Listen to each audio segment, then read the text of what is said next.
¿Cuántos pueden levantar su mano conmigo y decir, Dios va a hacer algo conmigo? Dios va a hacer algo conmigo.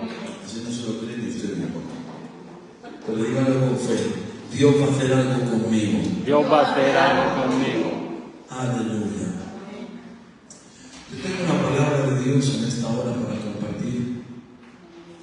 Y creo fielmente que cuando Dios prepara estos ambientes, cuando Dios desata estas atmósferas, es porque Dios quiere transmitir algo y compartir de lo que Él tiene celestial para compartir con nosotros.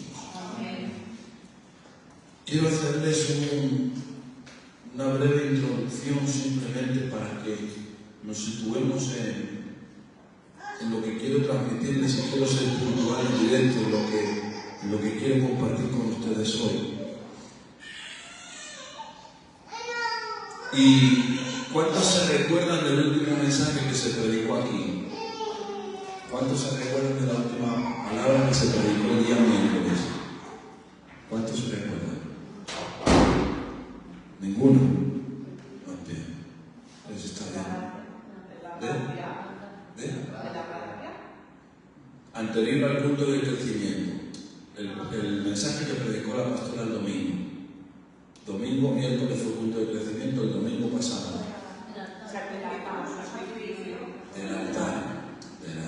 Ah, bien. La gracia de la lámpara. También era altar o lámpara. Altar o lámpara.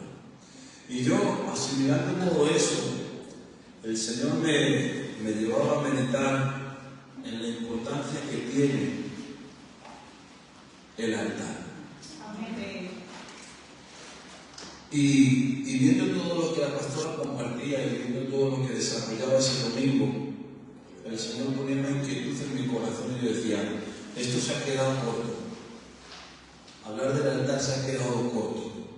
Ella compartió lo que recibió, pero creemos que la palabra del Señor tiene tanto poder que el mismo versículo que yo utilice lo puede utilizar usted y compartir algo nuevo de parte del Señor.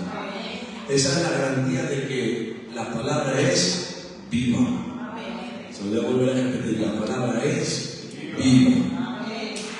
Y el título de este mensaje es Volviendo al altar. Y qué importante es poder entender que tenemos que tener una vida de altar. Amén. Vamos a ir a la Biblia, no les voy a entretener mucho, pero ya les digo que quiero ser puntual y directo en los próximos minutos para lo que quiero desatar en el Espíritu y que usted pueda entenderlo. Amén. Libro de Levíticos es la primera vez que voy a predicar de este libro, aunque lo he leído, pero es la primera vez que voy a utilizar un versículo para poder compartirles una palabra. Así son las cosas del Señor. Libro de Levíticos, capítulo 6, versículo 8 en adelante. Dice la Escritura: habló aún Jehová a Moisés diciendo: manda a Aarón y a sus hijos y diles, esta es la ley del holocausto. El holocausto estará sobre el fuego encendido, sobre el altar toda la noche, hasta la mañana.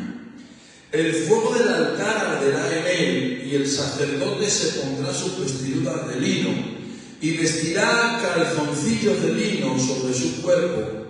Y cuando el fuego hubiere consumado el holocausto, apartará él las cenizas de sobre el altar, y las pondrá junto al altar. Verso 11. Después se quitará sus vestiduras y se pondrá otras ropas, y sacará la ceniza fuera del campamento a un lugar limpio. Verso 12. Y el fuego encendido sobre el altar no se apagará, sino que el sacerdote pondrá en él leña cada mañana, y acomodará el holocausto sobre él, y quemará sobre él todas las grosuras del sacrificio de paz. Verso 13. El fuego arderá continuamente en el altar y no se apagará. Y terminamos con el verso 14. Esta es la ley de la ofrenda. La ofrecerán los hijos de Aarón delante de Jehová ante el altar. Quiero repetirles el verso 13 que dice: el fuego arderá continuamente en el altar. Acompáñame, José, por favor. Cuando uno lee el libro de Levíticos, el capítulo 6, a partir del versículo 8 que hemos leído en adelante, es muy interesante porque este capítulo habla de la ley de los sacrificios o de la ley de los holocaustos. Y algo que deberíamos entender como lo entendía el pueblo de Israel, o como debería de entenderlo el pueblo de Israel. Pero ahora la Biblia, Dios habla a Moisés, y Moisés recibe una instrucción por medio de Dios. Dios le manda a Moisés recibir la instrucción de cómo hacer el sacrificio y a su vez cómo instruir a Aarón y a su familia, ya que son los escogidos para el sacerdocio. Y esto me lleva a entender que Dios es un Dios de instrucciones. ¿Cuántos creen esto conmigo? Amén. Dios es un Dios de instrucciones. Y las instrucciones que Dios da son algo específicas. Porque si hay algo que tenemos que saber es que Dios es un Dios que da órdenes, instrucciones para cumplirlas al pie de la letra. No me puedo salir de lo que Dios quiere hacer a lo que yo quiera hacer. No sería la orden de Dios que yo hiciera mis propios deseos, sino la voluntad del Señor. Pero la voluntad de Dios es clara y la instrucción de Dios es clara en este tiempo y en ese momento para Moisés, que tiene que instruir a Aarón y a sus hijos para el sacerdocio que tienen que ofrecer. Y la instrucción que Dios da, la da a través de Moisés a Aarón y a su familia. Y es de un sacrificio que debería de estar siempre en el altar de Jehová. No puede faltar el sacrificio en el altar. Y ahora cuando yo veo esto, hay cosas que se me liberan en el espíritu cuando yo podía recibir esta palabra. Y hay cosas que Dios desataba sobre mí que yo quiero compartir contigo en esta tarde. Y para ello tienes que entender tres cosas. Diga conmigo, voy a entender tres cosas. Díganlo con fe creyendo, porque primero le vamos a enseñar cómo robar, cómo sustraer algo que no es suyo. Le vamos a enseñar cosas que son de bendición para su vida. Levante su mano derecha conmigo y diga, voy a entender tres cosas. Tres cosas. Primera cosa que tengo que aprender, la importancia del altar. Estudiando esta palabra y su significado encontré algo poderoso en esta palabra. La palabra altar tiene como significado lugar de encuentro. Uno no va a un lugar de encuentro como un lugar cualquiera. El lugar del altar es un lugar de encuentro con Dios. Y examinando algo muy particular, la palabra altar viene en la Biblia 378 veces. Lo voy a volver a repetir. La palabra altar viene en la Biblia 378 veces. Viene unas cuantas veces más que la palabra no temas. La palabra no temas aparece 365 veces. Una vez para cada día del año, pero la palabra altar viene 378 veces. Lo que me hace entender que mi vida tiene que ser una vida de altar y no de temor. Amén. Una vida de entregar sin miedo, de poner en el altar todo cuanto Dios ha dicho que yo tenga que poner. Por eso tenemos que entender que el altar fue diseñado por Dios para que el pueblo pudiera tener encuentros con Dios. Se lo voy a volver a repetir. Dios da esta instrucción de formar, de crear un altar para tener encuentros con Él. Yo no sé cuántos me están entendiendo, pero tengo que hacerles entender que cuando el pueblo pecaba, tenía que ir al altar a pedir perdón.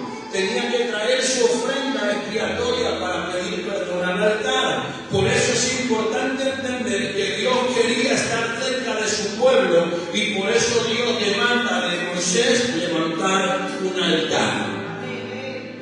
Pero ahora dice la Biblia que cuando Israel salió de Egipto, había un lugar donde Dios estaba y era el monte Sinaí. Y al monte Sinaí solo tenía acceso a Moisés. Pero cuando Moisés subía y hablaba con Dios cara a cara, de tú a tú, dice la Escritura que era tan fuerte la gloria de Dios sobre la vida de Moisés que tenía que bajar por un velo para que no desprendiese toda la gloria que había sobre él. Era tal la gloria que su rostro resplandecía.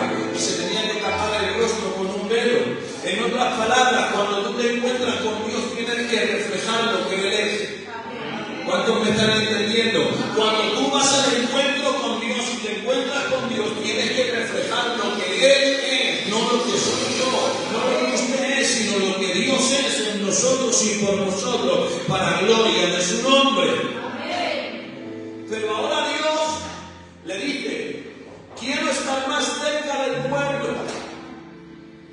¿Recuerdan? Solo era Moisés quien tenía acceso al Sinaí y por lo tanto era el único que tenía cara a cara, de tú a tú con Dios. Pero ahora Dios se revela a Moisés y le dice, mira, escucha, quiero estar más cerca del pueblo. Edifícame o fórmame un tabernáculo. Ya no solo era un altar, sino ahora es un tabernáculo. Un tabernáculo donde ahí está la nube, la Shekinah de Dios, la misma presencia de Dios cada vez que cada uno se acercaba al lugar del tabernáculo. Pero años más adelante, David quiere edificarle una casa a Jehová y no lo hace David, lo hace su hijo Salomón.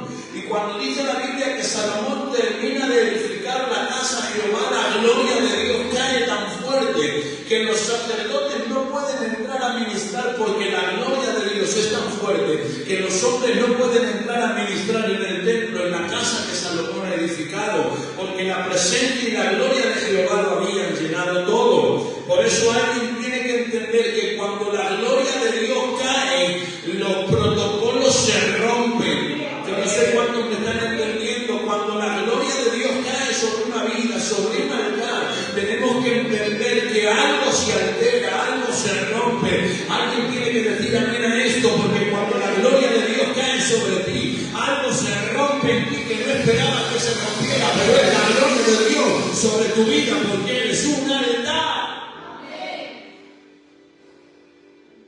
Ahora la Biblia dice que en este templo, el templo que edifica Salomón es destruido. Pero si era el lugar que Dios quiere que le edifiquen, ya la presencia de Dios no está ahí, porque ese lugar ha sido destruido. Y cuando ese lugar ha sido destruido, se levanta un profeta llamado Ageo. Ageo es un oficio, Ageo es un nombre. Y se levanta el profeta Ageo y comienza a declarar: la gloria postrera será mayor que la primera. Yo no sé cuántos me están viendo donde quiero llegar, pero déjame decirte algo poderoso en esta hora.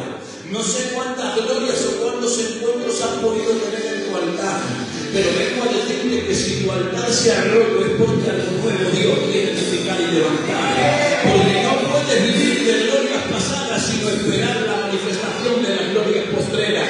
Porque será mayor la gloria postrera de esta casa que la primera. Yo no sé cuántos abrazan esta palabra y levantan su mano y dicen ¡aleluya! No sé si alguien me entiende o se pregunta, pastor, ¿dónde quieres llegar? Quiero hacerte entender lo que dijo el mismo Dios. Monte Sinaí, tabernáculo, casa que edificó Salomón. En el monte Sinaí, la presencia de Dios, en el tabernáculo, la Shekinah de Dios, y en el palacio que Salomón edificó, la casa que Salomón edificó, la presencia de Dios. Yo no sé cuántos me están entendiendo, pero es poderoso lo que el mismo Dios está diciendo y declarando a través de la palabra. Y dice: nunca más volveré a habitar en templos hechos por manos del hombre. Yo no sé cuántos abrazan esta palabra y están recibiendo la revelación en el monte, en el tabernáculo y en el palacio. Te lo voy a volver a repetir: en el monte, en el tabernáculo y en el palacio. Pero ahora Dios trae una revelación sobrenatural de su gloria y su poder y dice: ya no voy a habitar entre cuatro paredes, ya no voy a habitar en el templo hecho por manos de hombre. La revelación es: ahora nosotros somos el templo de Dios. Está. Yo no sé cuántos vinieron y entendieron, pero tú eres el templo, tú eres el templo, tú eres el templo donde habita la presencia de Dios. Entonces, una pregunta: ¿Dios no está aquí? Sí,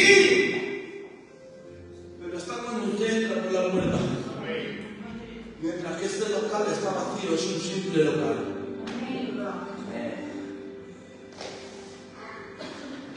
Cuando Dios dijo, no estaré más en casa hecha por manos de hombres, es porque ahora es mejor y más profundo. Y ahora la Biblia dice que nosotros somos el templo del Espíritu Santo. Quiero que te vuelvas a alguien y le digas, tienes cara de templo. Tienes cara de templo.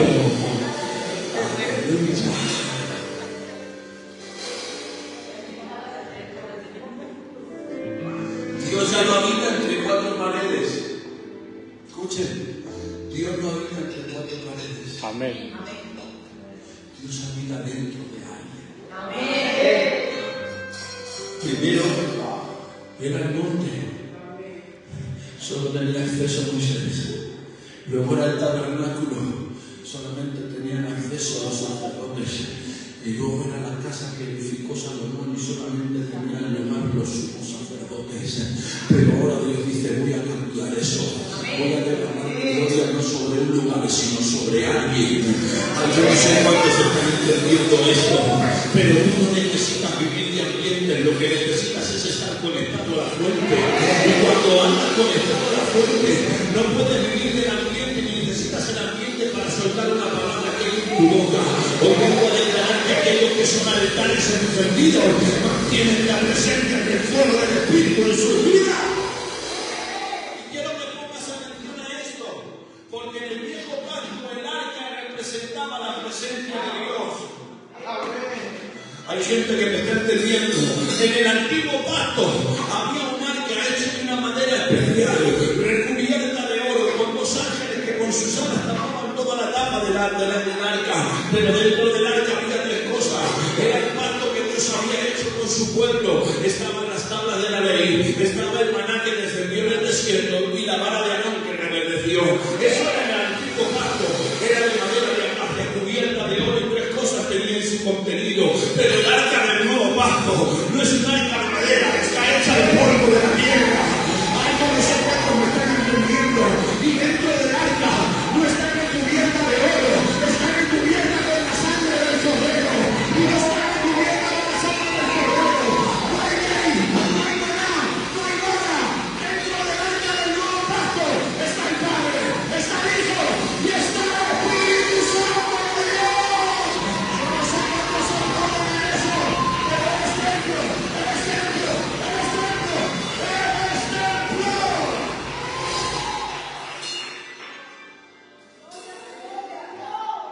Eres templo. Eres altar. Y esto los religiosos no lo entienden. ¿Por qué, pastor?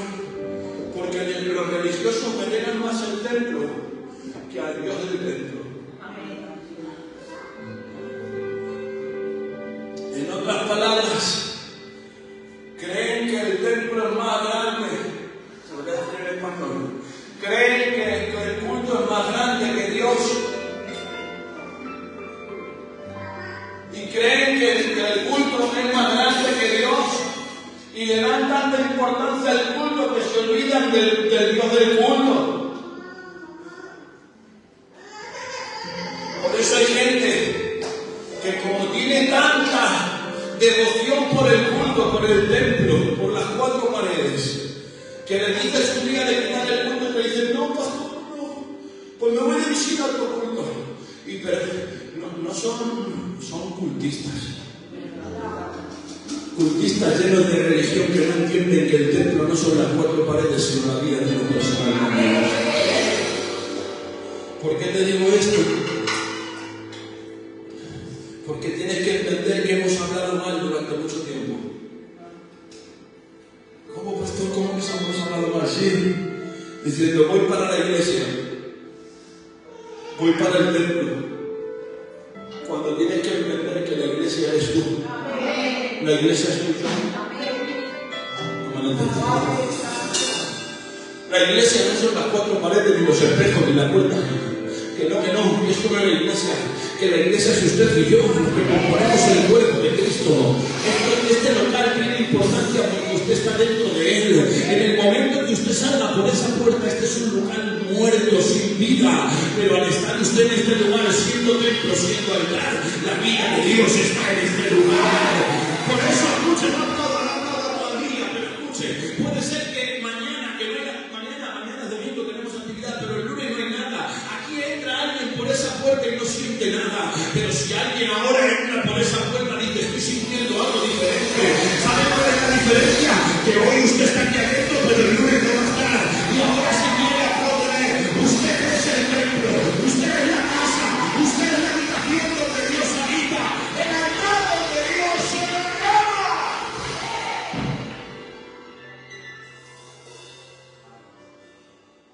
¿Y por qué te digo esto? Porque Dios me habló en mi espíritu y me dijo, el altar de ayer no es el mismo altar de hoy. El altar de ayer no es el mismo altar de hoy. ¿Y por qué el altar de ayer no es el lugar de hoy? Porque hoy el altar es una persona. Y el altar de ayer era un altar público, pero el altar de hoy es un altar secreto. Amén. ¿Cómo es esto, pastor? Sí. El altar de ayer era un altar público. Cuando el pueblo pecaba, el sacerdote llegaba al altar y sacrificaba, y toda la gente estaba esperando en el atrio, en el lugar santo. En el lugar santísimo solamente él tenía acceso. Y cuando él terminaba de ofrecer la ofrenda del sacrificio para expiación, salía y todo el pueblo recibía al sacerdote con aplausos, manchado de sangre. ¿Por qué? Porque había pedido perdón por todos ellos. Pero ahora el altar es tan personal y único que no te tiene que ver nadie lo que sacrifica, no te tiene que ver nadie lo que ofrece, no te tiene que ver nadie lo que ora, no te tiene que ver nadie. Se manifiesta en ti lo que ora, lo que ayuda, lo que vives en el secreto, se manifiesta luego cuando vienes aquí a manifestar lo que Dios tiene sobre ti.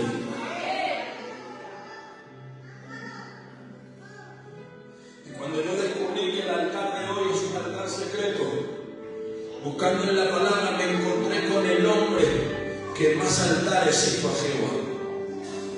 ¿Quién fue el hombre que hizo más altares a Jehová? Fue Abraham. Cada vez que Dios se revelaba a Abraham, cada vez que Dios le hablaba a Abraham, Abraham edificaba un altar. Abraham edificaba un altar. Dios le habla a Abraham, sal de tu tierra y de tu parentela. Y cuando sale comienza a edificar. Dios se le revela a Abraham y le dice, Abraham, ¿qué es esto? Y Abraham edifica un altar. Dios le vuelve a hablar a Abraham y vuelve a edificar un altar. Yo no sé si alguien me está entendiendo, pero necesitamos hombres y mujeres que sean de altar.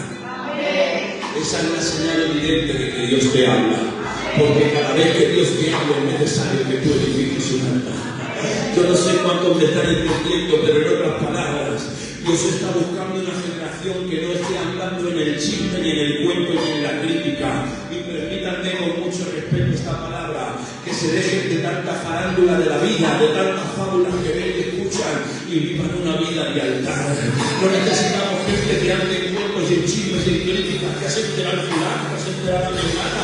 No importa el crecimiento, perdónenme la expresión, dejemos de vivir de farándula y vamos a ser hombres y mujeres de altar, hombres y mujeres de fuego en el espíritu, para que Dios pueda derramar su gloria y su bendición sobre cada uno de nosotros. Por eso, Dios ministrando a mi espíritu cuando recibí esta palabra me dijo, mire Israel,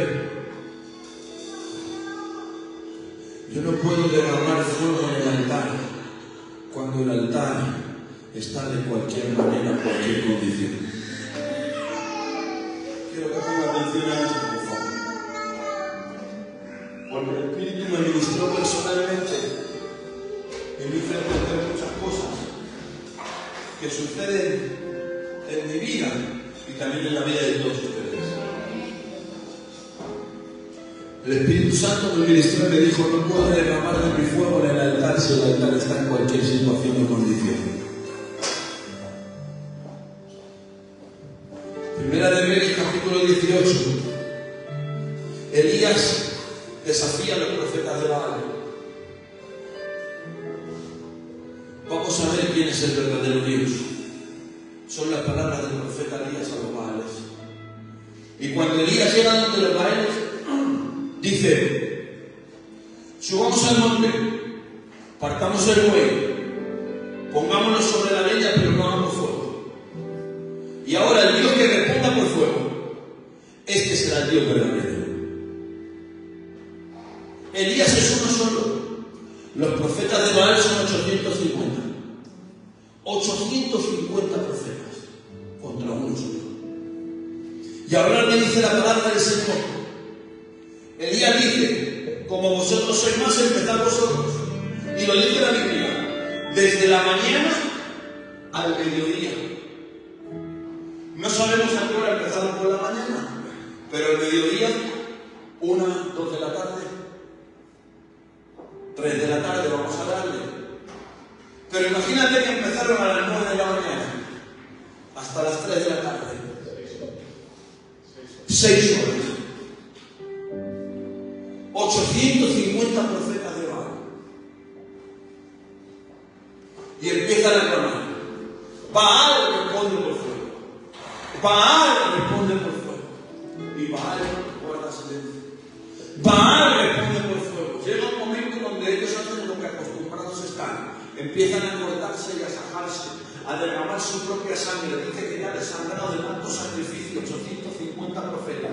Los 850 comienzan a rajarse y Baal no contesta por fuego. Pero ahora Elías, después de que ya se ha cansado de escucharles, después de que ha creado todo lo que se ha creado en el ambiente, hace una cosa Elías, y lo primero que Elías hace no es orar para que el fuego descienda. Lo que primero Elías hace es algo que me llama la atención, y no es para ofrecer el sacrificio. Lo primero que Elías hace es decir: venid todo el pueblo. El pueblo está allí, viendo cómo los Baales están desangrándose, sacrificándose a sí mismos para que Baal conteste por fuego. Pero Elías lo primero que hace es llamar a todo el pueblo. Y cuando llama a todo el pueblo, me llama la atención después de esto, capítulo 18, versículo 30.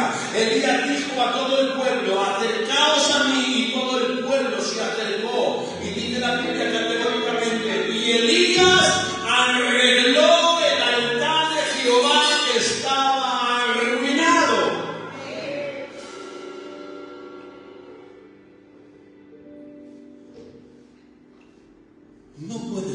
No puedes querer la bendición de Dios estando en cualquier circunstancia que estés viviendo. Amén. No puedes recibir la bendición si estás viviendo una vida desordenada. Dios no se puede manifestar en ti si estás viviendo una vida cualquiera. Es necesario que arregles tu altar. Porque después de arreglar el altar, atención a esto, después de arreglar el altar dijo: echar cántaros de agua sobre el buey, sobre la leña.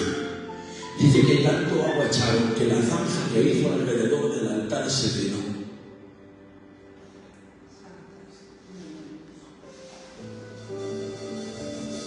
¿Qué quiere decirme con esto, pastor? Que Dios me dijo que si había un altar arruinado es porque anteriormente hubo un altar ordenado. Amén. Y ahora empiezo a predicar. Si hay un altar arruinado es porque antes hubo un altar ordenado. Un día en ese altar hubo fuego. Un día en ese altar hubo ofrenda.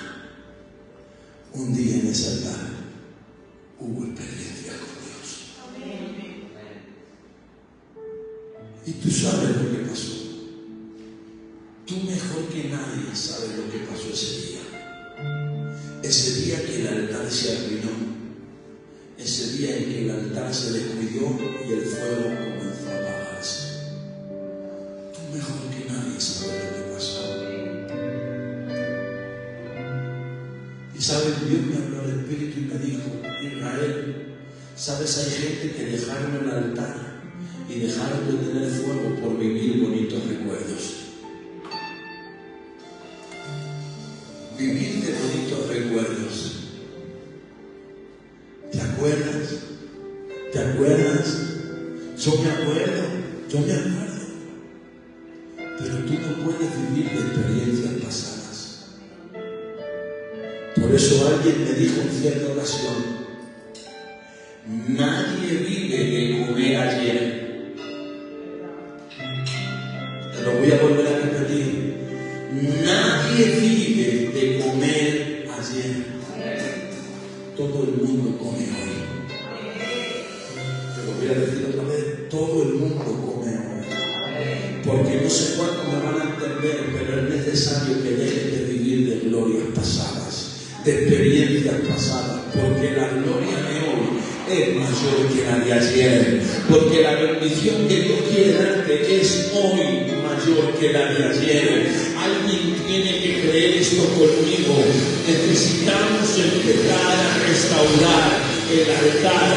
Necesitamos que en nuestro altar haya fuego, porque el compromiso de haber fuego cuando Dios le dio una instrucción a Moisés fue que nunca debería de apagarse el fuego. Y a mi ofrece la palabra que dice: no apaguéis el Espíritu Santo que está en vosotros. Ay, yo no sé cuántos entienden esto, pero hoy vengo a profetizarte: no apagues el Espíritu Santo que está en ti, que dice el Señor. Pon fuego en tu altar, pon fuego en tu altar, pon ofrenda en tu altar, pon expectativa en tu altar, porque Dios quiere hacer grandes cosas contigo. Por eso necesitamos restaurar el altar.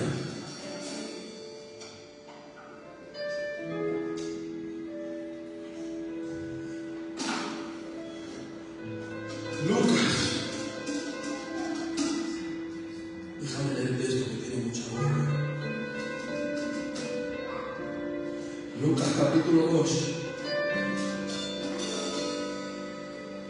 versículo 41 en adelante. Esto es increíble, que no te distraigas.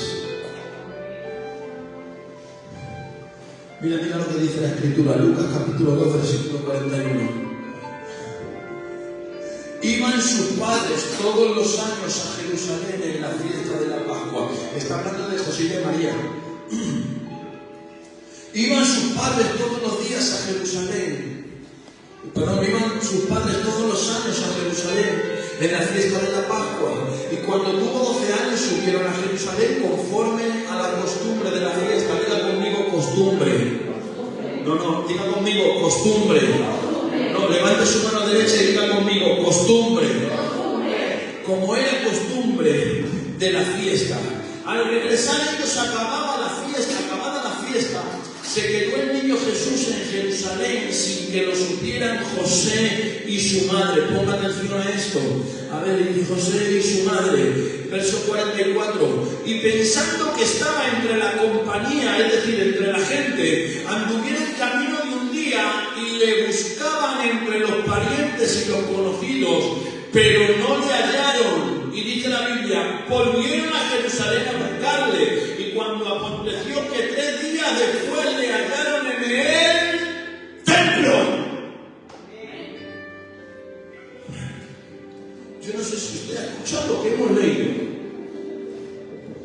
pero han dejado al niño Jesús olvidado y se van otra vez para casa. Pero María, José, ¿qué pensáis, hijos? ¿Qué os pasa? Que habéis perdido al niño. Pero el niño sabe dónde tiene que estar. Yo no sé cuántos me están entendiendo, pero me dejo contarte algo de cuando era mozo.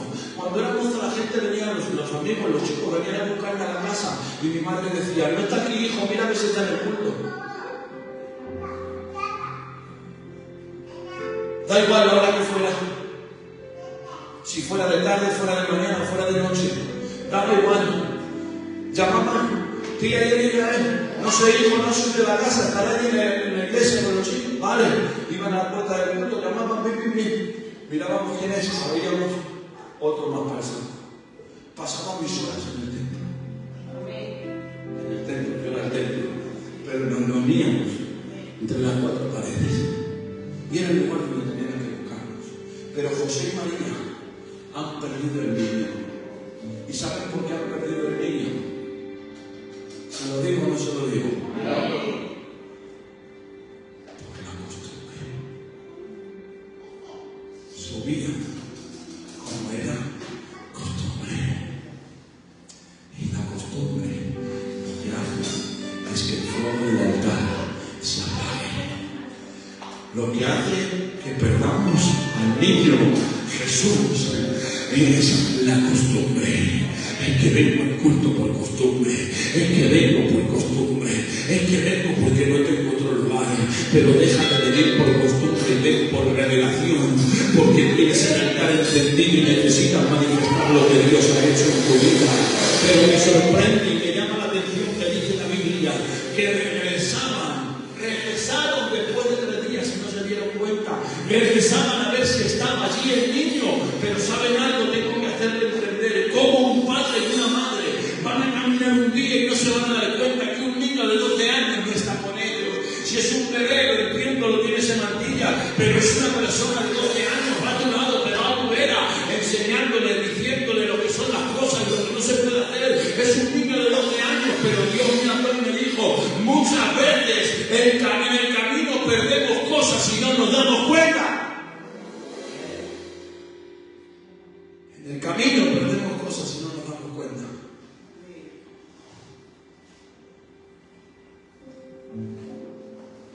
¿Y sabes por qué perdemos cosas? Por estar demasiado entre la gente. Porque el problema de José y de María es que creían que el niño estaba entre la gente. Y Dios no se encuentra entre la gente. Dios se encuentra en el altar. En el altar.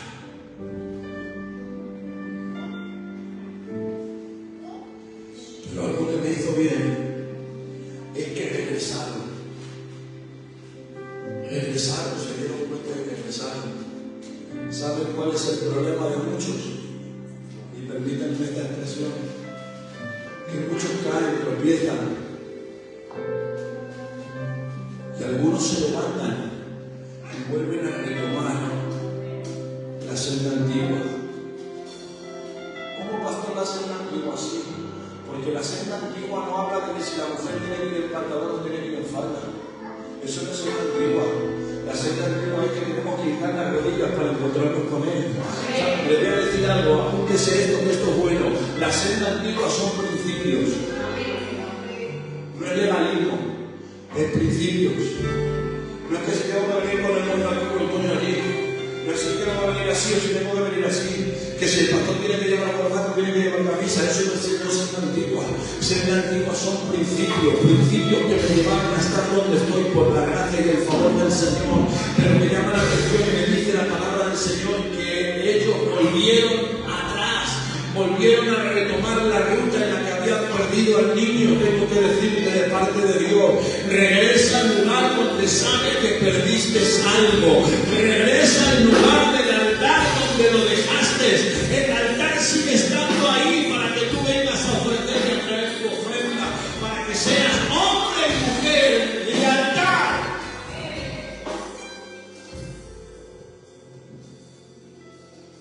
¿Saben? Esta tarde terminando esta palabra, Dios me daba esta palabra y es muy fuerte.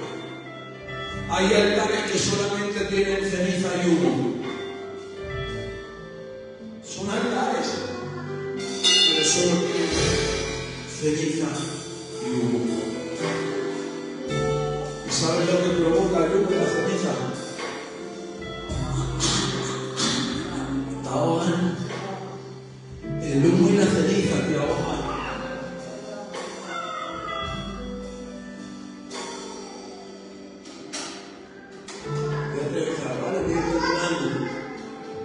Otro día lo terminamos, pero déjame decirte, Elías entendió que si el altar no estaba ordenado, no habría respuesta.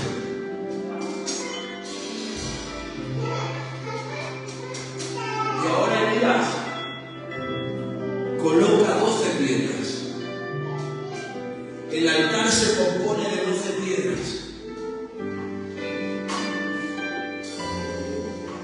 Pero ¿por qué pone 12 piedras? Un poquito más suave ahora, ¿por qué pone 12 piedras? Muchos dirían que componen las 12 tribus de Israel. Pero el problema era que Israel estaba dividido. Estaba Israel y Judá. Y ahora, cuando Elías toma las 12 piedras, no las toma como división, sino como unidad, haciendo representación de las 12 tribus de Israel.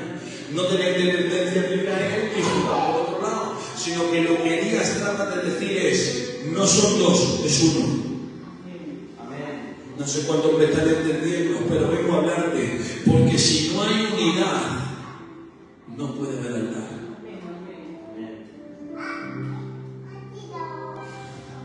Si no hay unidad, nada pasa. Si no hay unidad, no hay altar. Y termino. Cuando Elías arregló el altar, no tuvo que tardar demasiado en su oración.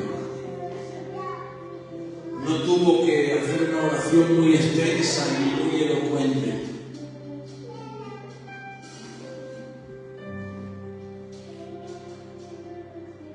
Ni él tuvo que sajarse como se sajaron los demás,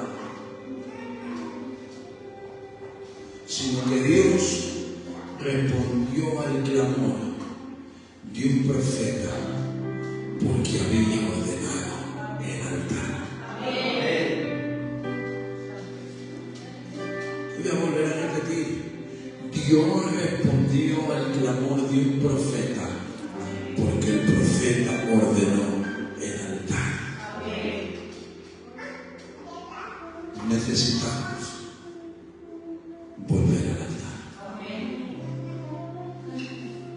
Y te preguntarán: pastor, me has dicho que tengo que aprender hoy 3 cosas. La primera es la importancia de saber que somos altar. Otro día te predico las otras 2, pero te las voy a decir. Una segunda cosa es que el altar siempre estaba ocupado. Siempre había ofrenda, siempre había sacrificio. Y la tercera cosa que necesitas aprender hoy es que en el altar siempre estaba el fuego encendido. La importancia de saber que somos altar. El altar siempre tenía que estar ocupado y en el altar nunca se podía apagar el fuego. De esta manera termino. Si tu altar hoy está arruinado, es el momento de ordenar tu altar. Porque el problema no es que el altar esté arruinado. El problema es que no reconoces que en ese altar hubo un tiempo que hubo ofrenda. Y Dios está demandando: quiero encontrarme contigo, pero no en cualquier lugar. Quiero encontrarme en tu altar. Te invito a que cierres tus ojos, y si eres una de esas personas que hoy necesita restaurar su altar, que sabe que un día hubo fuego en ese altar, que un día estuvo la presencia de Dios en ese altar, te invito a que a la cuenta de 3 te pongas de pies ahí donde estás. 1, 2 y 3.